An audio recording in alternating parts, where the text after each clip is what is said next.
May this be a blessing to you and me, and may God continue to guide and strengthen our faith. Matthew 16. The demand for a sign. 1. The Pharisees and Sadducees came to Jesus and tested him by asking him to show them a sign from heaven. 2. He replied, when evening comes, you say, it will be fair weather, for the sky is red. 3. And in the morning today it will be stormy, for the sky is red and overcast.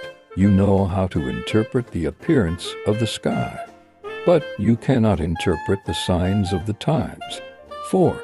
A wicked and adulterous generation looks for a sign, but none will be given it except the sign of Jonah. Jesus then left them and went away. The yeast of the Pharisees and Sadducees. 5. When they went across the lake, the disciples forgot to take bread. 6. Be careful, Jesus said to them. Be on your guard against the yeast of the Pharisees and Sadducees. 7. They discussed this among themselves and said, it is because we didn't bring any bread. Eat. Aware of their discussion, Jesus asked, you of little faith, why are you talking among yourselves about having no bread? 9. Do you still not understand? Don't you remember the 5 loaves for the 5,000, and how many basketfuls you gathered? 10. Or the 7 loaves for the 4,000, and how many basketfuls you gathered? 11. How is it you don't understand that? I was not talking to you about bread.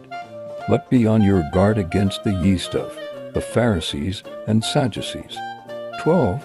Then they understood that he was not telling them to guard against the yeast used in bread, but against the teaching of the Pharisees and Sadducees. Peter declares that Jesus is the Messiah. 13. When Jesus came to the region of Caesarea Philippi, he asked his disciples, who do people say the Son of Man is? 14. They replied, some say John the Baptist, others say Elijah, and still others, Jeremiah or one of the prophets. 15. But what about you? He asked. Who do you say I am? 16. Simon Peter answered, you are the Messiah, the Son of the living God. 17. Jesus replied, blessed are you, Simon, son of Jonah, for this was not revealed to you by flesh and blood, but by my Father in heaven. 18. And I tell you that you are Peter, and on this rock I will build my church, and the gates of Hades will not overcome it. 19. I will give you the keys of the kingdom of heaven. Whatever you bind on earth will be bound in heaven, and whatever you loose on earth will be loosed in heaven. 20. Then he ordered his disciples not to tell anyone that he was the Messiah. Jesus predicts his death. 21. From that time on, Jesus began to explain to his disciples that he must go to Jerusalem and suffer many things at the hands of the elders, the chief priests, and the teachers of the law, and that he must be killed and on the 3rd day be raised to life. 22. Peter took him aside and began to rebuke him. Never, Lord, he said, this shall never happen to you. 23. Jesus turned and said to Peter, get behind me, Satan, you are a stumbling block to me. You do not have in mind the concerns of God, but merely human concerns.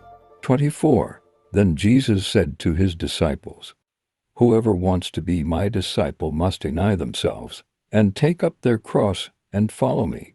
25. For whoever wants to save their life will lose it, but whoever loses their life for me will find it.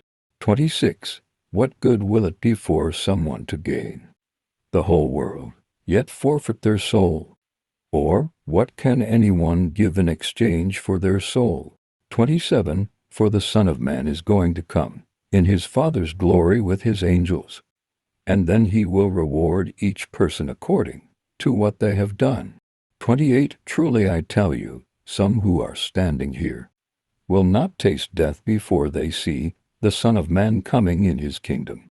We're embarking on a daily Bible reading adventure, starting from the book of Matthew and continuing all the way to Revelation. 1 minute more, and God bless.